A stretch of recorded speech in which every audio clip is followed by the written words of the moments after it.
When Uber Chief Executive Officer Travis Kalanick takes an Uber, he prefers a black car, the high-end service his company introduced in 2010. On this particular night in early February Super Bowl Sunday, Kalanick is perched in the middle seat, flanked by two female friends. Maroon 5's Don't Wanna Know plays, and Kalanick shimmies. He clutches his smartphone as the three make awkward conversation. The two women ask when his birthday is, and marvel that he's a Leo. One of his companions appears to say, somewhat inaudibly, that she's heard that Uber is having a hard year. Kalanick retorts, I make sure every year is a hard year. He continues, that's kind of how I roll. I make sure every year is a hard year. If it's easy, I'm not pushing hard enough. There's no question that it's been a hard year for Kalanick and Uber, or really, a bad year compressed down into an awful 3 months. And it keeps getting worse. That pleasant conversation between Kalanick and his friends in the back of an Uber Black. It devolved into a heated argument over Uber's fares between the CEO and his driver, Faiza Kamel, who then turned over a dashboard recording of the conversation to Bloomberg. Kamel, 37, has been driving for Uber since 2011 and wants to draw attention to the plight of Uber drivers. The video shows off Kalanick's pugnacious personality and short temper, which may cause some investors to question whether he has the disposition to lead a $69 billion company with a footprint that spans the globe. In an email to staff Tuesday after publication of the story, Kalanick apologized to Kamel for treating him disrespectfully. To say that I am ashamed is an extreme understatement, Kalanick wrote. My job as your leader is to lead, and that starts with behaving in a way that makes us all proud. That is not what I did, and it cannot be explained away.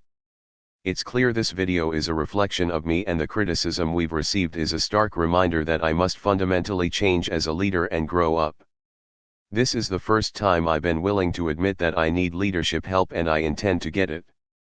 In December, Uber pulled its self-driving cars off the road in San Francisco after the California Department of Motor Vehicles said they were operating illegally without an autonomous vehicle license. In January, more than 200,000 people uninstalled their accounts, and #DeleteUber trend on Twitter, after the company was accused of undermining a New York taxi union strike protesting President Donald Trump's refugee ban. On February 2, Kalanick reluctantly left his spot on Trump's Business Advisory Council to appease the company's liberal-leaning employees and users, not to mention its many immigrant drivers. On February 19, a former software engineer at Uber wrote a blog post alleging that she had been propositioned for sex by her manager, and that when she'd taken the issue to human resources, an HR rep had said that he wouldn't be punished, in part, because he was a high performer. On February 23, Alphabet's autonomous car company Waymo sued Uber and its self-driving car company Otto, accusing an Uber employee of stealing trade secrets by downloading 14,000 files onto an external hard drive. On Monday, Uber's head of engineering resigned after the company said it learned that he had faced a sexual harassment complaint at Alphabet, his former employer. He denied the allegations. Some people don't like to take responsibility for their own shit. The company has responded to the former engineer's allegations by hiring the former U.S. Attorney General Eric Holder to investigate the female software engineer's claims. What's described here is abhorrent and against everything we believe in. Anyone who behaves this way or thinks this is okay will be fired, Kalanick wrote on Twitter. On Waymo's claims that Uber has stolen trade secrets, an Uber spokeswoman said, "We have reviewed Waymo's claims and determined them to be a baseless attempt to slow down a competitor, and we look forward to vigorously defending against them in court." Despite it all, Uber's business is growing, week after week. This is the service that Kalanick and his friend, Garrett Camp, dreamed up. Get a car in an instant, just like James Bond. They weren't the first people to have that idea, but they were the ones who won, or at least the ones who have gotten the furthest.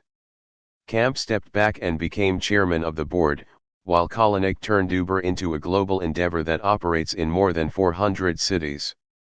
The company, which has its headquarters on Market Street in San Francisco, has more than 11,000 corporate employees. It has many more drivers, millions of them, scattered all over the world, working as independent contractors, without the health care and other benefits typically provided to full-time employees. And the gig has gotten harder for long-time drivers. In 2012, Uber Black cost riders $4.90 per mile or $1.25 per minute in San Francisco, according to an old version of Uber's website. Today, Uber charges $3.75 per mile and 65 cents per minute. Black car drivers get paid less and their business faces far more competition from other Uber services. That's kind of how I roll. I make sure every year is a hard year. If it's easy, I'm not pushing hard enough. Kalanick has a reputation for being ferociously competitive and hard-charging. He's the guy who has bragged about having earned the second highest rank on Nintendo's Wii tennis game.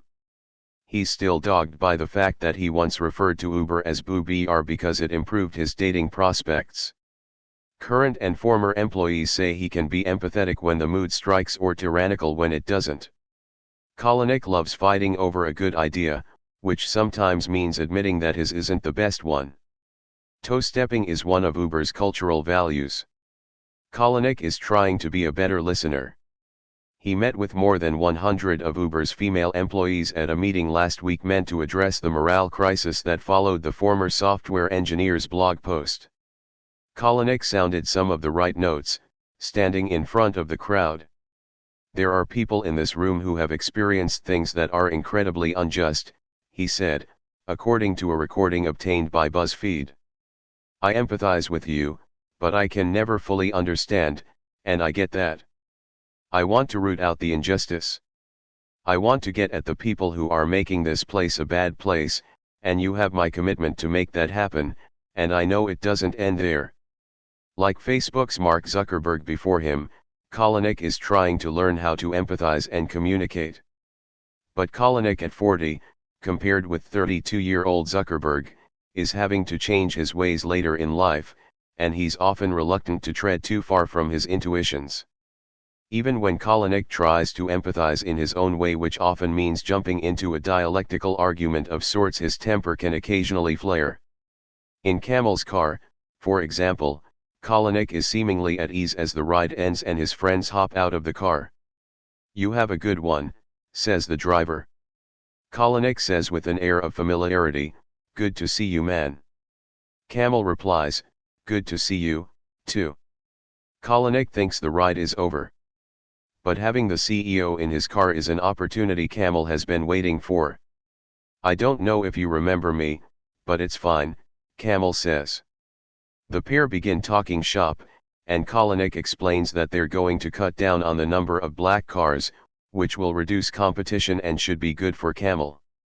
Then Camel says what every driver has been dying to tell Kalanick, you're raising the standards, and you're dropping the prices. Kalanick, we're not dropping the prices on black.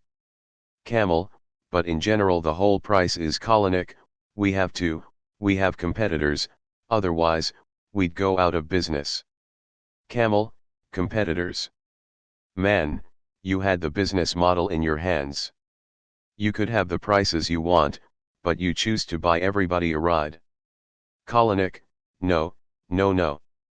You misunderstand me. We started high-end. We didn't go low-end because we wanted to. We went low-end because we had to, because we'd be out of business. Camel, what? LYFT.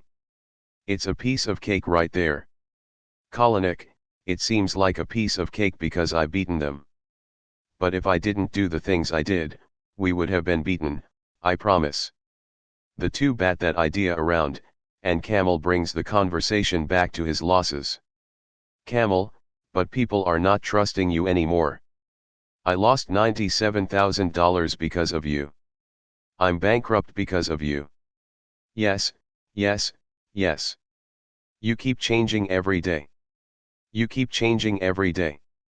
Kalanick, hold on a second, what have I changed about black? What have I changed? Camel, you changed the whole business. You dropped the prices. Kalanick, on black. Camel, yes, you did. Kalanick begins to lose his temper. Bullshit, he says. Camel, we started with $20. Kalanick, bullshit. Camel, we started with $20. How much is the mile now? $2.75. Kalanick, you know what? Camel, what? Kalanick, some people don't like to take responsibility for their own shit. They blame everything in their life on somebody else. Good luck. Camel, good luck to you, but I know you're not going to go far. The door slams. Camel drives away. Later, the Uber driver app prompts him to rate Kalanick, as he does all his riders. Camel gives him 1 star.